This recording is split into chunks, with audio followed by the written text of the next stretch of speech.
Is anyone out there from South Dakota?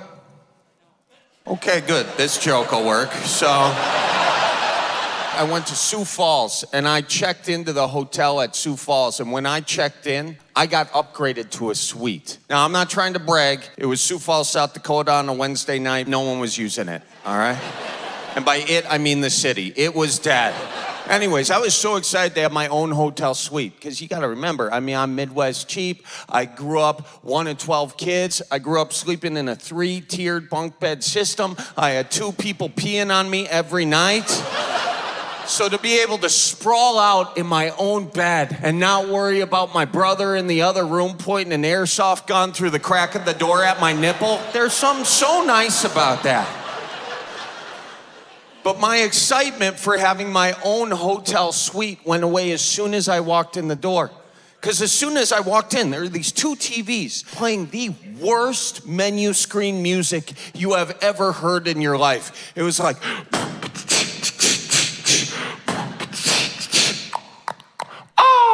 It was awful. It sounded like it was composed by a 19-year-old named Chad with 2 Ds. It was so bad.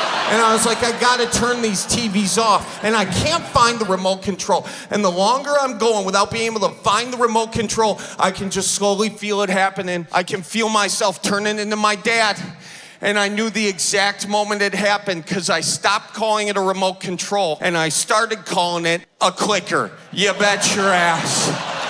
As soon as I said the word clicker, my shoes turned into white New Balances, and I was running around. I was like, where in the hell is the clicker? What, did it grow legs and walk away?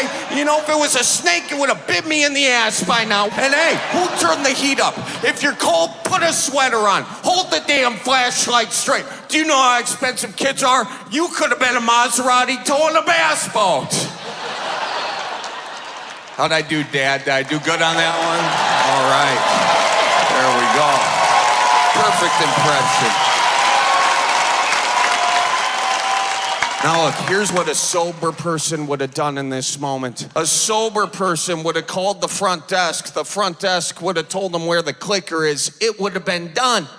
But me, I just so happened to be a scotch unsober. And so what I did is I grabbed my phone and I asked the internet to help me find my remote control.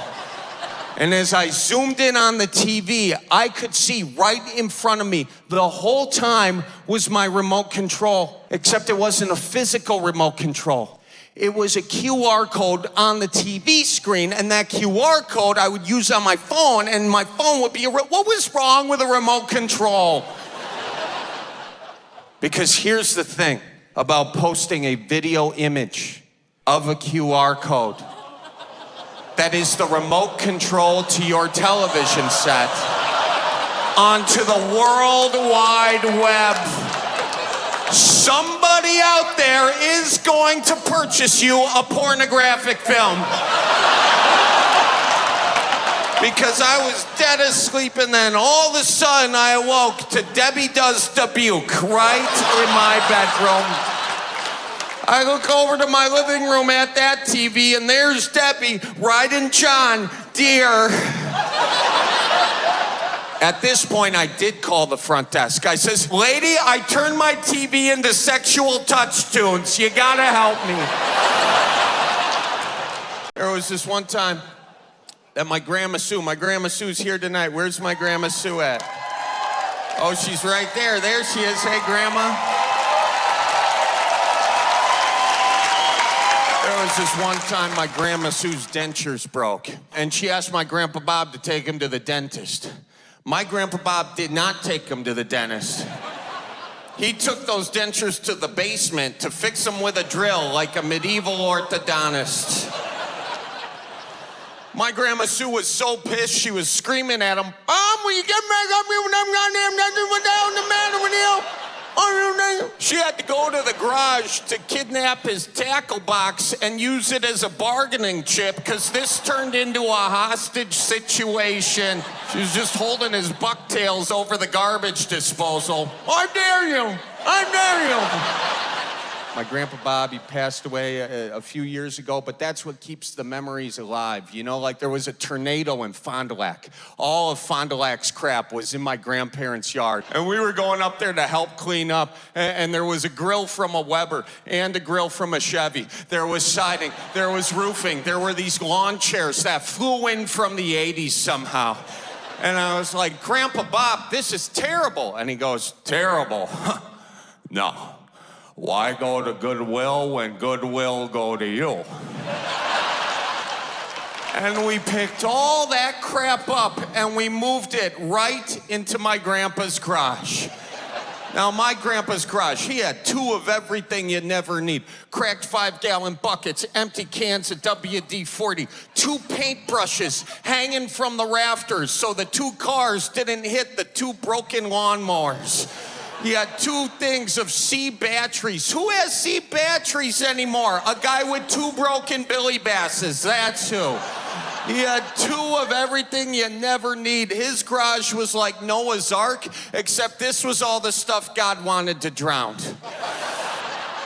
And then afterwards, Grandpa, he made us lunch. And his idea of lunch was a box of donuts and a cold stick of butter. And we watched him cut that cold stick of butter into tiles. And we were like, why is Grandpa cutting us cold butter? Turns out it wasn't for us. He took a Long John donut from the box, he put it on his plate, and by plate I mean paper towel, and he proceeded to tile that Long John donut like a bathroom floor.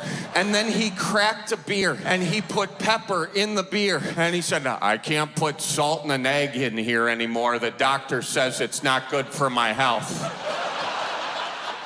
He then drank a beer and ate that whole damn buttered donut. And me and my siblings were looking at each other like, I think we better enjoy every moment we have left with Grandpa.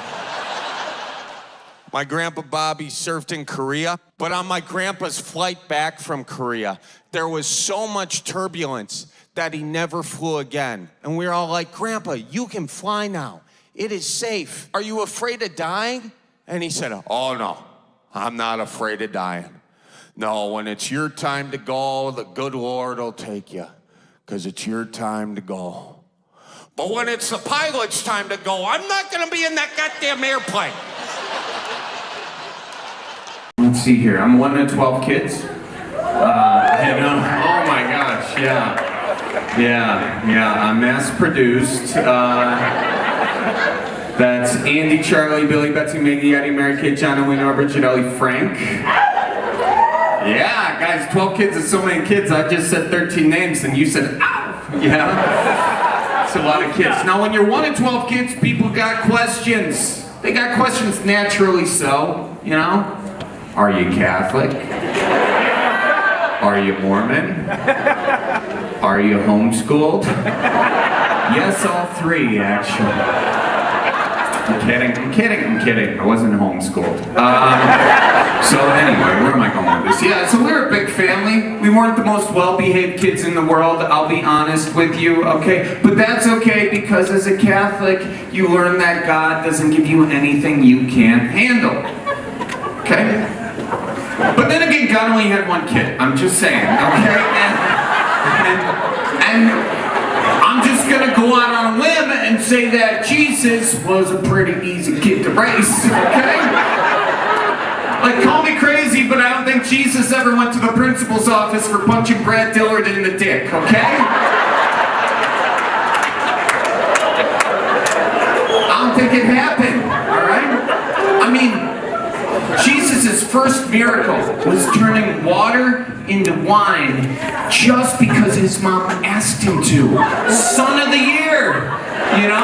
They were at the wedding of Cana, okay? And Mary was on the dance floor living her best life. Like, dancing queen, feel the rhythm of the tambourine. And then her best friend Teresa taps her on the shoulder and is like, Mary, they're running low on wine. Only 2 skins left. And Denver, that's a hilarious joke. Read your damn Bibles, okay? And then Mary was like, no. Oh, Jesus. Mommy's class is getting low. Now they have a lot of water here. Look at all that water. There's a river, but not a lot of wine. I was thinking, what if you turn some of that water into wine, then we could all party, dancing queen. Jesus was not having this. He was like, Mom, come on. Are you serious? Like, you want me to turn water into wine? Like, how's that going to look? It's going to be in the Bible for 2,000 years. Why don't I just turn that corn patch into marijuana, you know? Apparently we've got more followers here in Denver. Mary was mad at this point. How do you know she was mad? I'll show you. She was like, Jesus Christ, 2 names. You know she's pissed, okay? Don't make me call your father. And she was like, okay, fine. I'll do it, but I'm driving the donkey home, okay? And then boom, he did it. He turned water into wine. The closest I ever came to that, one time I turned my mom's full bottle of wine into half a bottle of wine, but then I turned it back into a full bottle of wine just by adding water. Thank you. This is my first miracle.